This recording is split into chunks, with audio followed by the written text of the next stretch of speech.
Hi, my name's Emma and let's talk spooky stuff.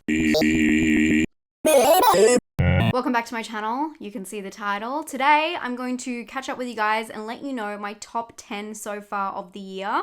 Ideally, I should have done this video back at the start of July, but of course, this year has disappeared into the void, but I thought it was still worth it because it's nice to get a half-yearly catch-up and maybe remind you of the films that I suggest or I personally really like that you might have missed or might have forgotten about. And also, I feel like the second half of the year always has a lot more surprises within horror. We have a lot coming up, including Candyman, so I do think that this list could change drastically towards the end, giving us maybe a whole new list, maybe not whole, but definitely a different list for the end of the year for my what's the best of 2021. So like all good lists, we're gonna go from 10 to 1 to build the suspense. I'm sure you know what my number 1 is already if you've been watching this channel. I know you guys need no disclaimer. This is my personal list and we're all very different, but do keep in mind if there is something that is left off here, I've either seen it and you can see my rating on Letterboxd, which is always linked down below. That's where my scores are for every film I've seen for the last 4 years, or I might not have seen it at all. So definitely leave your recommendations down below. I'm always keen to hear about hidden gems that I've missed.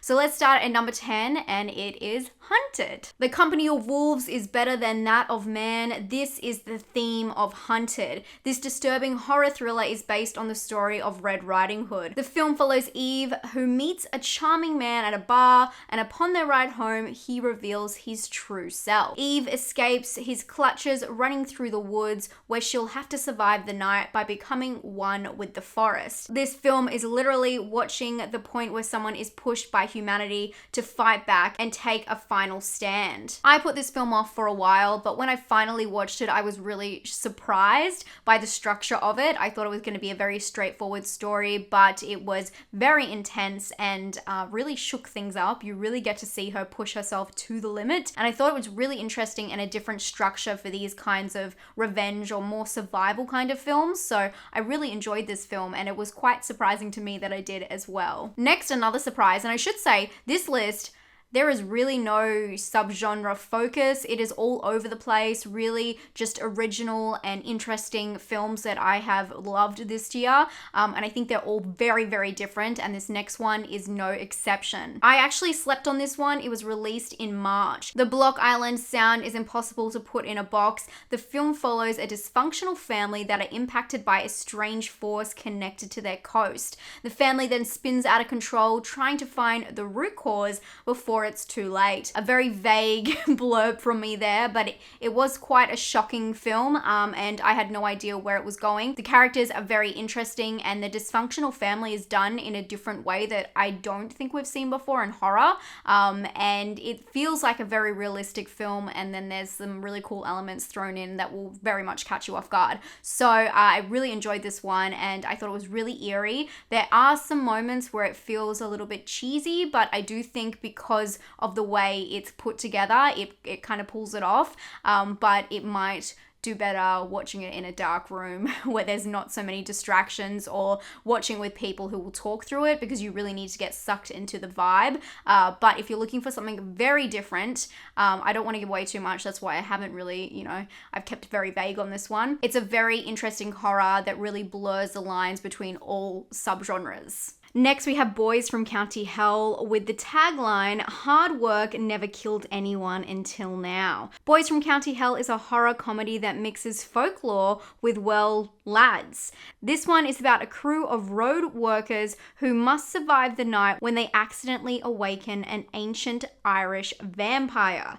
This is a story of friendship and bravery, and I was really moved by the characters and the way it all came together. It's definitely a different one that I don't hear a lot of people talking about. I love the special effects, and it has a really heartwarming character arc. Highly recommend this one if it didn't get on your radar the first time around. Next, we have Caveat, and this one I reviewed. This is a slow and stirring English horror thriller by director-writer Damien McCarthy, where not everything is as it seems. The movie is about a lone drifter that takes a job at babysitting a troubled woman on an isolated island. Babysitting is a very loose term. This movie is about he thinks he's going for like a normal babysitting gig for this poor woman who has returned to this house where this awful thing has happened to her family. But upon entering, there's some interesting rules, including him being put into a vest. And yeah, it's just a very strange, scary movie. I would definitely say this one reminds me of like Wes Anderson meets Possum, which is like a very dark English film as well. It's just creepy crawly and one of those films where you think everything is quite random, but it does make sense, and I really like the logic that they put behind it. It sounds weird saying logic, but I think that there was a lot of really cool elements put into this, including the creepy bunny. It's just a really effective haunted kind of film, so if you're looking for something more supernatural and more, you know, bump in the night kind of horror, definitely check this one out. It is definitely worth your time and worth your support, as it is an independent horror film. Speaking of independent, my next one, we're already up to number 6, is a new film that I am so excited to talk to you guys about. Teddy. This is a French coming-of-age drama horror that is a slow journey into a man's downfall after being scratched by a mysterious creature in the dark. The film is both strange and touching. I think we see a lot of coming-of-age horror movies, especially with women, so this was really interesting with Teddy.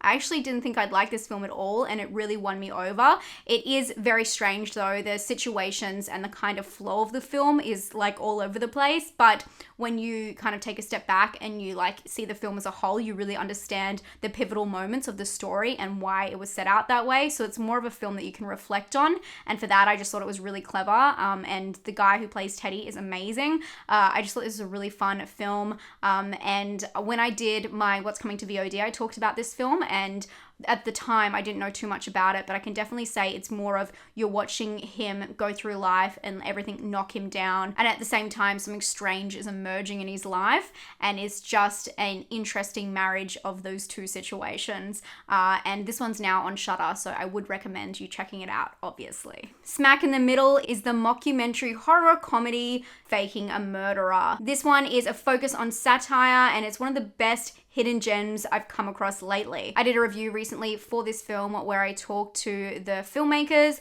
I love this film. Again, it is satire, so I know it's not everyone's taste. That's why I do give personal scores. It is important, if you do watch my reviews, to listen to what I'm saying when I describe the films, because I know a lot of people don't like the same kind of films, especially when it comes to horror, and especially when it comes to comedy horror, because some people love that mixing, some people don't, and some people only like it mixing in particular ways. So it just depends what you're into, but if you're into satire, mockumentary, this one I absolutely loved. It's about two filmmakers who find a video online of what they believe to be a murderer, and then they decide to try and make their own documentary, you know, along the lines of making a murderer about this man, trying to track him down, but not everything is as it seems.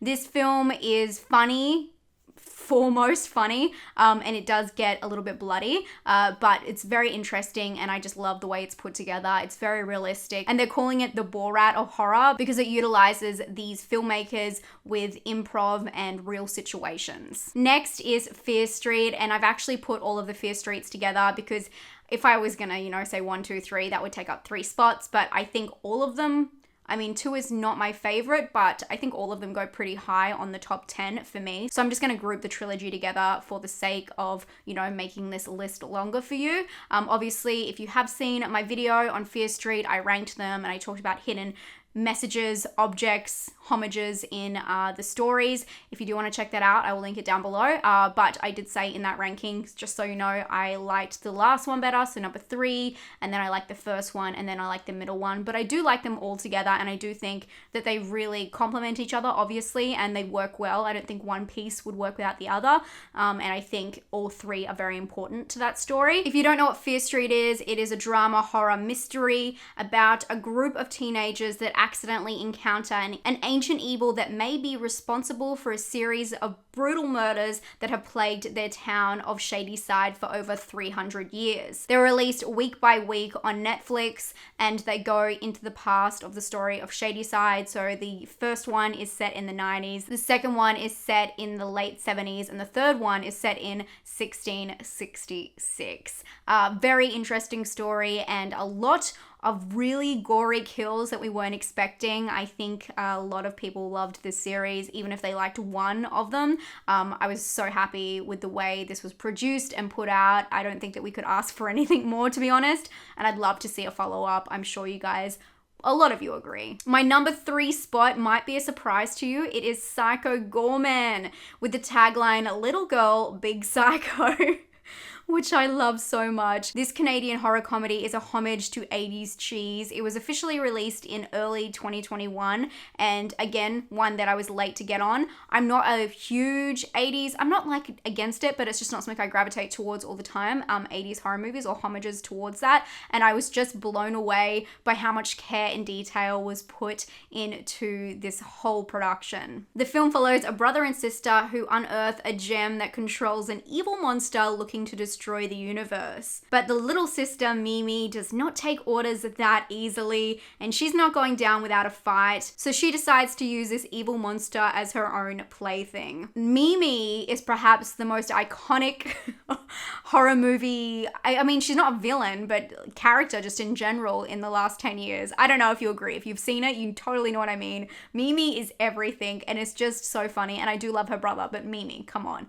And I just thought this was hilarious. Again, the level of details, the costumes, it is just such a fun adventure, and I loved every single moment of it. It's so good, and I'm just so impressed. And if you have slept on it because you weren't sure if it was for you, it is such a fun time. Again, horror and comedy can be a little bit awkward, and I'm not usually one for this kind of comedy, as I've said, like the whole 80s cheese, but there's just something so endearing about this movie, and you can tell how much passion has been put into every single moment, and I can't believe just Mimi is just everything. I want to meet this girl one day. So please, if you haven't checked it out, check it out and let me know what you think down below. Okay, my second favorite horror film of 2021 so far is Saint Maud. I do want to say really quickly, I know Saint Maud was released in 2019 in some countries because of film festivals, but it was not released to general audiences, a lot of people, until 2021. So just keep that in mind. Directed and written by Rose Glass, this UK film has stinging imagery and metaphors that really will haunt your soul. The film follows a home nurse who becomes dangerously obsessed with saving the soul of her terminal patient. It is an A24 film, so again, adjust to your personal taste, but it really is disturbing and just a great like conversational piece as well. It's just really hard to turn off this movie and not want to talk about it. It is so haunting. The idea of religion and mental illness tied together is such a weirdly controversial topic, but it's also a topic that comes up time and time again because it's so close to reality for so many people. So I really enjoyed this film, and I hope you guys did too. I know a lot of you did. And of course, that leaves us to spot number 1, which I'm sure at this time is no surprise to you. For me, one of my favorite films that I've seen this year, I was lucky enough to see in the cinema. I know how lucky that is these days. I got to see A Quiet Place Part 2. This is a direct sequel to the first film, A Quiet Place, from 2018, and it follows on the same family that must continue to navigate and survive in this post-apocalyptic world inhabited by these creatures that target noise. I have to say, I did not expect to love this film as much as I did. I liked it more than the first one, which I know some people do, some people don't, but I just thought the tension was thrilling. And what I really liked about this one is John Krasinski. The way he directed this film and I guess wrote it and put it together was he used the same things he knew worked in the first film instead of trying to recreate it and kind of take it on a different direction. He used what people loved about the first one, the heart and the soul, and then of course the tension, and he recreated a different storyline but used those same elements that he knew worked.